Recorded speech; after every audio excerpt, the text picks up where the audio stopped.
everyone, and welcome back to a very special episode of Loving a Broken Heart. We're so glad you guys are here. Again, this is part 2 of a much longer episode that we're doing. If you missed part 1, you can still watch it by going to lovingabrokenheart.wordpress.com. You can find the link there. You can also search for it through YouTube. In order to kind of just get this going along, let me reintroduce to you the couples who are joining us today. We have Tom and Kim Russell, who are we're very honored to have with us again, and of course Jason and Kari Bergmann, who are so gracious in coming along too. You know my wife Jenny, and my name is Nick, and it's so great that you guys are watching this. The second question that we're going to answer for this segment, actually, it would be best if our very good friend asked it, and so I'm going to run over and grab the camera so our friend Hailie can do that. So let me grab that. Say hi. Hi. All right, Hailie, what's the question?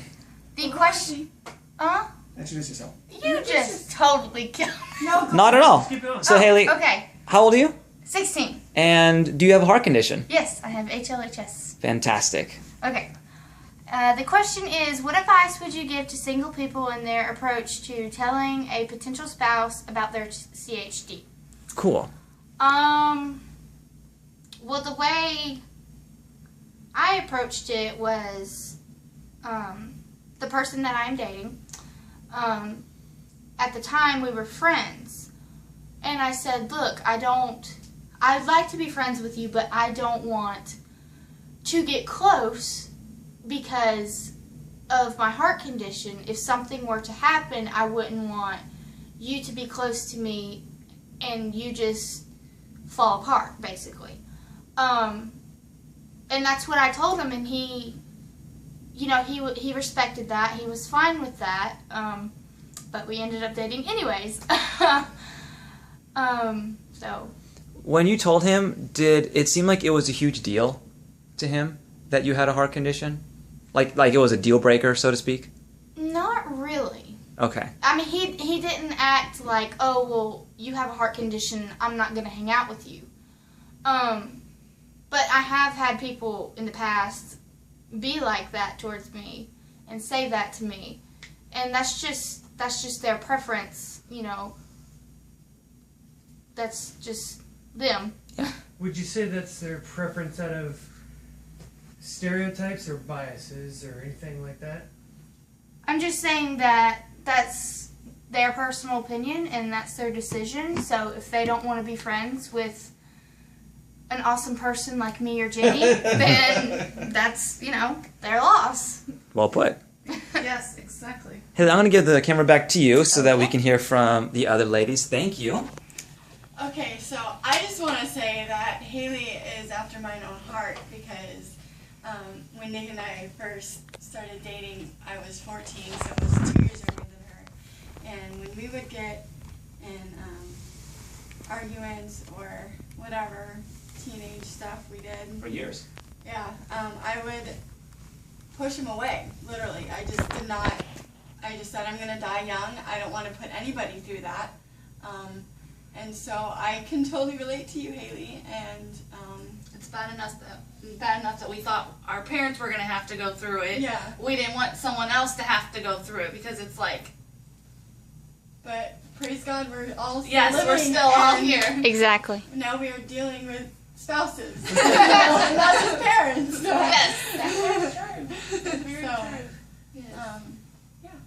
But anything like that and stuff? And I think too that most of the time, someone you're going to date, you're already friends. They already know. It's just part of who you are. Yeah. Right. And I think when they know it's part of who you are, I'm pretty sure when you were little, your parents didn't sit you down and make a big ordeal about, oh my goodness, you have this and this and this and this and this. No, it was just part of who you were, and you just deal with day to day. And I think when you meet someone that you're going to date, you're friends first, and it's just a natural, open subject. I don't think it has to be like a big ordeal about telling them this. No, because it's not like they're going to treat you any different. We can still do everything they can do. It just may take us a little bit longer, or we may get, a little bit more tired. Sometimes, I mean, it is what it is. I mean, we deal with what it is, And, you know, we know our bodies, we know our limitations, and they understand it being our spouses, and that's how we deal. And I remember too that when Tom and I, we knew after 2 weeks of dating that we would get married. And but I remember when the first time we talked about maybe getting married, I was not pushing him away, but I just wanted to make sure that he had a real, true understanding of what the possibilities were. I don't know how long we will live. I don't know when I'll be in and out of the hospital, if I'll come up sick and have, you know, I just don't know. And he was willing to do that anyway. But we talked about it for a long time before we made our engagement public, because I wanted to make sure he understood. See, my dad was the same way. Instead of me talking to him about it, I mean, I did express it that, you know, we don't know. My dad was then behind me. Are you sure? This is what we've been through. You know, this is it could be this or it could be this. You know, are you 100% committed to this, into this?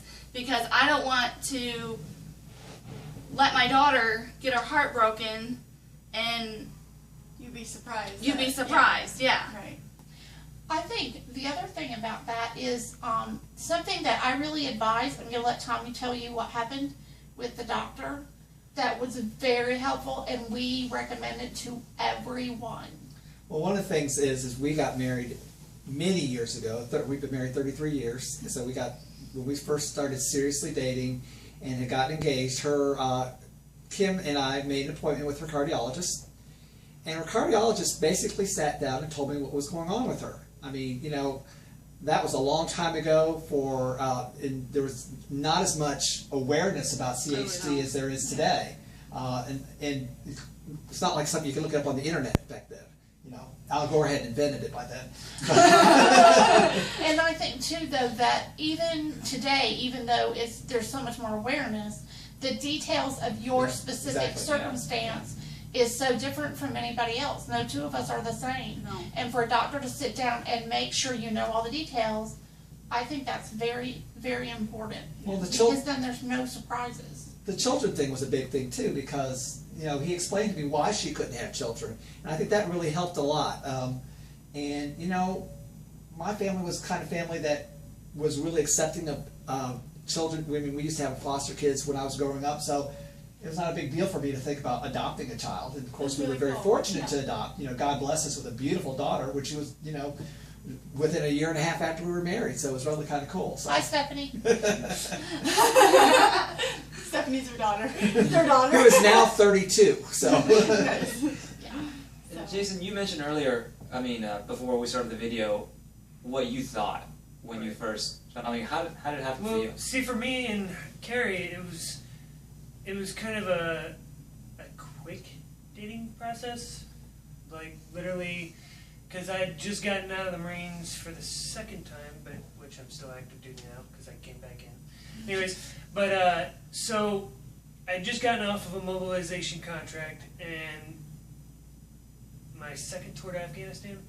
Anyways, I come back, I started college, we met, that was mid-January, we started dating mid-February. And so, I mean, it was really quick.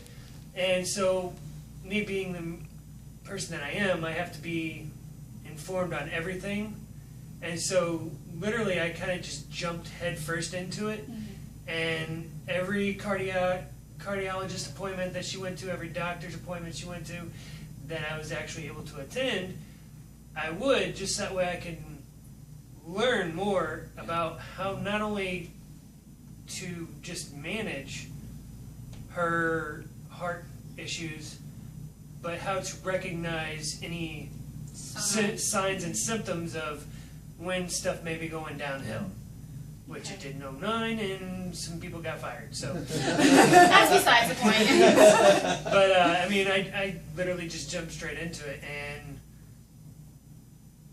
that's why in 09 people were able to be fired, because I was so informed about how, you know, the signs and what should actually have happened with her care from her cardiologist, that wasn't actually taking place, because after the fact, after I got the guy fired, I realized that, hey, he had no idea, no knowledge of anything congenital heart disease related.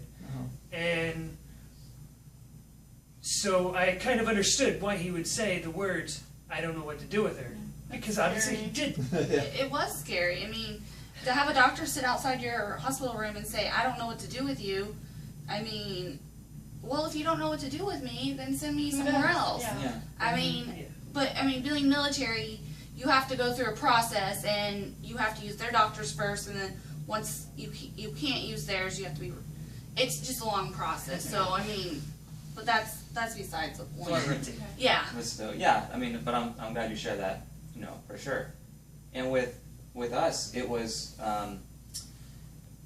actually kind of like what a mixture of what Tom and Kim talked about, and also Hailie, what you talked about, which was being able to just being friends first, understanding that it's part of who they are. It would be kind of weird if I were to sit Jenny down and go, "Jenny, I need you to understand something. I love to ride bicycles."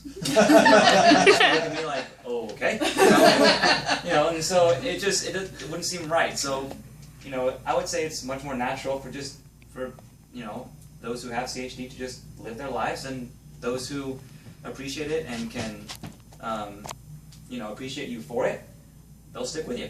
It's not something that should be hidden. I mean, it's not something that should be a secret until the time comes that it gets serious. It's not something to be ashamed of. And it's not, No, definitely it's not not. something to be ashamed of. I mean, everybody I came encounter with, grade school, middle school, high school, they all knew that I had a heart defect, and I did everything they did. It just took me a little bit longer, or There you go. yeah. So I'm just amazed that, I just wanted to say that, mostly my husband, of course, that you chose this life, and that makes me in awe every single day that we're married, and I'm so blessed to have you. And with Jason and Tom, Well, you I will guys say- chose them, Actually, I will say that God chose this life for me. Amen. Yes, That's because of Him in my life. Here I am with her and some great friends. That's Yes. really a great thing for me, because you guys know how I feel. Yes. You guys know how you feel, Yes. and it's a lot different. But it's a great thing to have something that you can share, and we have a wealth of knowledge out there that we can share with other people. That's right. Just like we have different heart defects, and every situation's different. Jenny and Hailie have the same defect, but they went through so many different things.